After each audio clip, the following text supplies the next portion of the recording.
Customer tab को click करेंगे। Customer centre में कस्टमर सेंटर को क्लिक किया। ये हमारे सामने कस्टमर टैब ओपन हो गया। यहाँ पे न्यू टैब को क्लिक करके न्यू कस्टमर को क्लिक करेंगे। यहाँ पे आप कस्टमर का नाम एंटर करेंगे, जो भी उसका लीगल नेम है कस्टमर का, यानी बिजनेस नेम, वो एंटर करेंगे।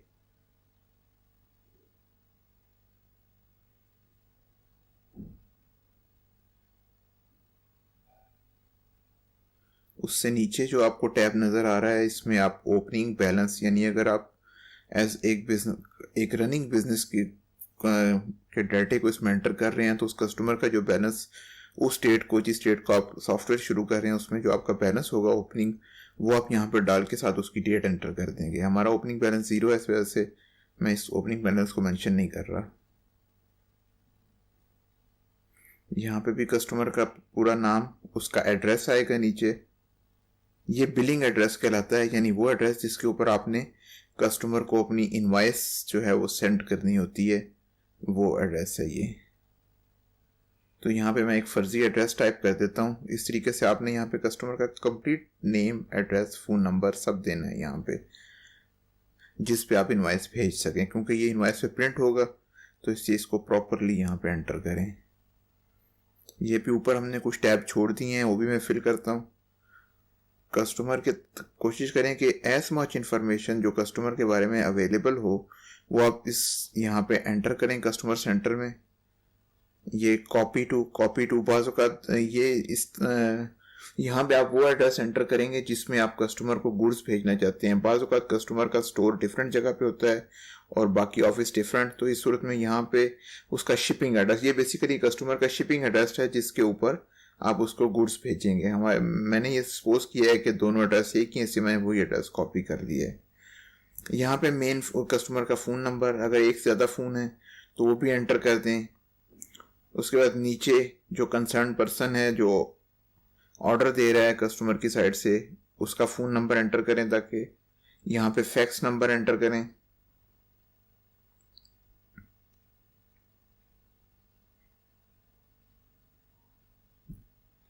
यहाँ पे एक ईमेल एंटर कर दें।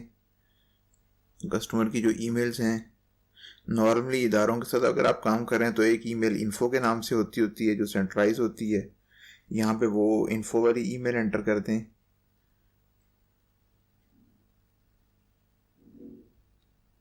उसके बाद नीचे वो ईमेल एंटर करें जो अमूमन जिस पे आप, यानी अगर आप इनवॉइस अकाउंट्स को भेज रहे हैं तो अकाउंट्स की, और अगर स्टोर को इनवॉइस भेज रहे हैं तो स्टोर की इंफॉर्मेशन जो एंटर करेंगे। उसके बाद ये क्लोज कर दें इसको। यहाँ पे वेबसाइट, यानी कस्टमर की जो वेबसाइट है निचले टैब में, वहाँ पे वो एंटर करेंगे। यहाँ पे वेबसाइट आप एंटर करें कस्टमर की। अगर वेबसाइट नहीं है तो इसको आप ब्लैंक भी छोड़ सकते हैं।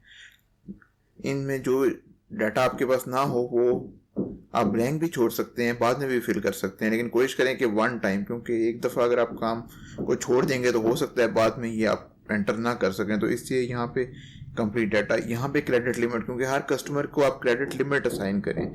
ये क्रेडिट कंट्रोल का एक मेन पार्ट है कि कस्टमर को क्रेडिट लिमिट असाइन कर दें, ताकि अगर आप कस्टमर को क्रेडिट प्रोवाइड कर रहे हैं तो फिर उसका क्रेडिट लिमिट और क्रेडिट टर्म्स यहाँ पे एंटर करें।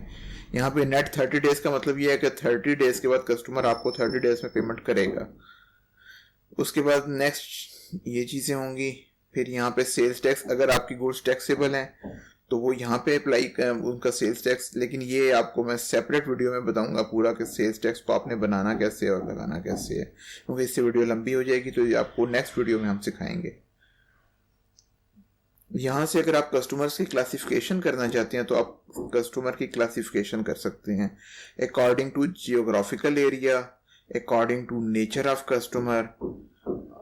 किसी भी तरीके से अगर आप कस्टमर की सब क्लासिफिकेशन करना चाहते हैं तो वो इन्फॉर्मेशन आप यहाँ से ऐड कर सकते हैं। मैं भी आपके सामने ये एक इन्फॉर्मेशन ऐड कर रहा हूँ, लेकिन इसके ऊपर ये काफ़ी टिपिकल और काफ़ी यूज़फुल चीज़ है। जो क्विक बुक ने आपको प्रोवाइड की है, इसको आप जितना अच्छा इस्तेमाल करेंगे आपकी रिपोर्टिंग उतनी बेहतर होगी। इसलिए इस को मैं आपको एक सेपरेट वीडियो में सिखाऊंगा कि इसकी आप जो बाइफर्केशन है कस्टमर की मुख्तलिफ हेड्स के अंदर कैसे कर सकते हैं, तो उस पर एक सेपरेट वीडियो बनाई जाएगी। तो अभी फ़िलहाल मैं यहाँ पर आप इसको या तो खाली छोड़ देते हैं, लेकिन आपको बता देता हूँ कि अगर आप डाटा यहाँ पर एंटर करना चाहें तो कैसे एंटर करेंगे। ये सिर्फ ये, बाकी इसके ऊपर एक सेपरेट वीडियो आएगी जिसमें इसको बहुत डिटेल से डिस्कस किया जाएगा। तो ये इसकी इस तरीके से आप जो है वो कस्टमर जो है वो क्रिएट करेंगे क्विक बुक के अंदर। जब आप कस्टमर क्रिएट कर लेंगे तो फिर आपको बार बार हर दफ़ा इनवाइस बनाने के लिए कस्टमर को एंटर करने की ज़रूरत नहीं होगी। ये कस्टमर आपके पास सेव हो जाएगा। उसके जब तक इस कस्टमर का स्टेटस एक्टिव है आप बिल इसकी इनवाइसेस जनरेट होती रहेंगी। जब कस्टमर को इनएक्टिव करेंगे तो फिर इसकी इनवाइस जनरेट नहीं होंगी। तो ये है वो तमाम डाटा जो आप एक कस्टमर के बारे में एंटर करेंगे और क्विक बुक के अंदर, और जिससे आप कस्टमर को क्रिएट करेंगे।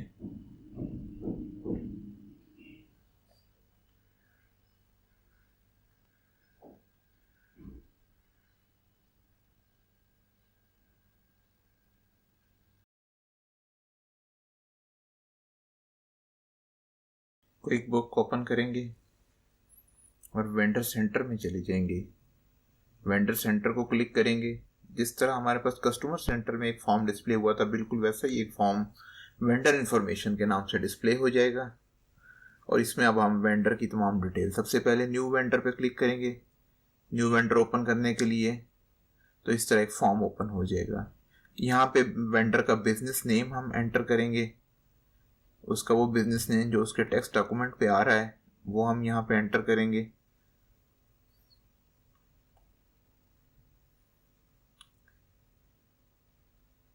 मेरी वेंडर क्योंकि एक फार्मा मेडिसिन मैन्युफैक्चरिंग कंपनी है तो मैंने उसका पूरा नाम यहाँ पे एंटर कर दिया।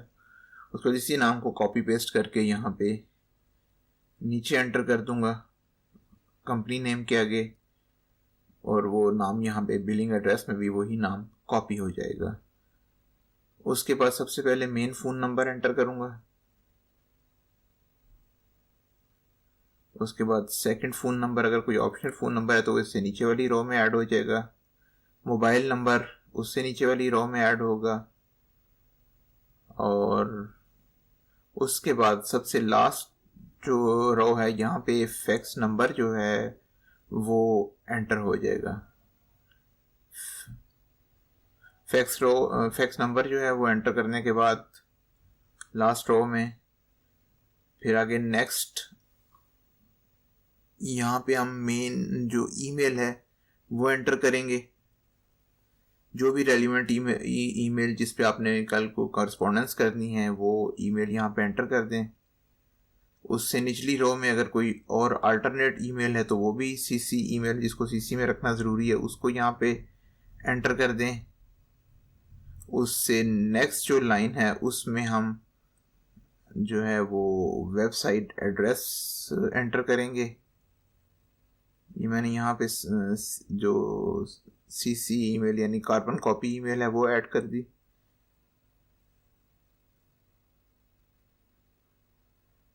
उसके बाद यहाँ पे वेबसाइट का एड्रेस एंटर करेंगे।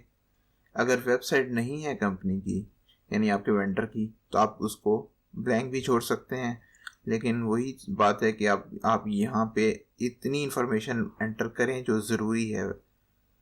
ये इंफॉर्मेशन आप बाद में भी एंटर कर सकते हैं, लेकिन ज़रूरी है कि जब आप वेंडर ओपन कर रहे हैं तो उसी वक्त एंटर कर दें तो ज़्यादा बेहतर होगी, ताकि ये इंफॉर्मेशन हर डॉक्यूमेंट पे जो है वो अपीयर हो जाएगी। उसके बाद यहाँ पे बिल्ड फ्रॉम में नाम पहले ही कॉपी हो चुका हुआ था। यहाँ पे मैंने अपने वेंडर का जो कंप्लीट कॉरेस्पॉन्डेंस एड्रेस है वो मैं यहाँ पे लिख दूंगा। यहाँ पे उसका प्लॉट नंबर भी एंटर कर दिया मैंने। उसके बाद आगे स्ट्रीट नंबर भी उसकी एंटर कर दूंगा। और ये वो एड्रेस है जिस पे मुझे इनवाइस भेजनी है। उसके बाद कॉपी को क्लिक किया, वही एड्रेस यहाँ कॉपी हो जाएगा, उसको मैंने पेस्ट कर दिया। अगर आपका शिपिंग एड्रेस चेंज है तो फिर आप यहाँ पे वो एड्रेस नहीं लिखेंगे जो आपने पीछे बिलिंग एड्रेस में लिखा है। शिपिंग एड्रेस का मतलब है जहाँ आपने शिपमेंट डिलीवर करनी है। तो वो एड्रेस लिखें। उसके बाद क्रेडिट लिमिट, जो क्रेडिट लिमिट अगर आपको वेंडर की तरफ से मिली है तो वो आप यहाँ पे एंटर कर दें, अगर नहीं है तो इसको ओपन रहने दें। उसके बाद पेमेंट टर्म्स में आप देख लें, जो भी रेलिवेंट पेमेंट टर्म है आपकी, कैश ऑन डिलीवरी है, 15 डेज क्रेडिट है, 30 डेज क्रेडिट है, वो यहाँ पे एंटर कर दें। उसके बाद यहाँ पे ये टैक्स सेटिंग्स आपको किसी और वीडियो में बताऊंगा, कंप्लीट सेल्स टैक्स सेटिंग्स जो हैं। उसके बाद ये अकाउंट सेटिंग है, लेकिन इसको भी आप कुछ बैंक छोड़ दें। एडिशनल यहाँ पे जिस तरह हमने कस्टमर में किया था कि अगर आप वेंडर्स की सब कैटेगरीज करना चाह रहे हैं मुख्तलिफ, कि गुड सप्लायर कौन है, सर्विसेज सप्लायर कौन है, तो वो आप यहाँ पे कर सकते हैं। इससे आपकी रिपोर्टिंग जो है वो आपको एक अच्छी रिपोर्टिंग अवेलेबल होगी वेंडर्स के पॉइंट ऑफ व्यू से और परचेजेस के पॉइंट ऑफ व्यू से। तो ये भी आप यहाँ पे कर सकते हैं। ये था वेंडर बनाने का मुकम्मल तरीका। ये थी हमारी आज की वीडियो जिसमें हमने आपको कस्टमर और वेंडर क्रिएट करना सिखाया। अगर आप क्विकबुक में चार्ट ऑफ अकाउंट बनाने का तरीका सीखना चाहते हैं तो यहाँ पर क्लिक करें, और अगर आप क्विकबुक का सेटअप क्रिएट करना चाहते हैं तो हमारी वीडियो देखने के लिए इस लिंक पर क्लिक करें। उम्मीद है हमारी ये वीडियो आपको पसंद आएगी। इस पे अपने कमेंट्स का इजहार करें और चैनल को सब्सक्राइब करें। नेक्स्ट वीडियो तक अल्लाह हाफिज़।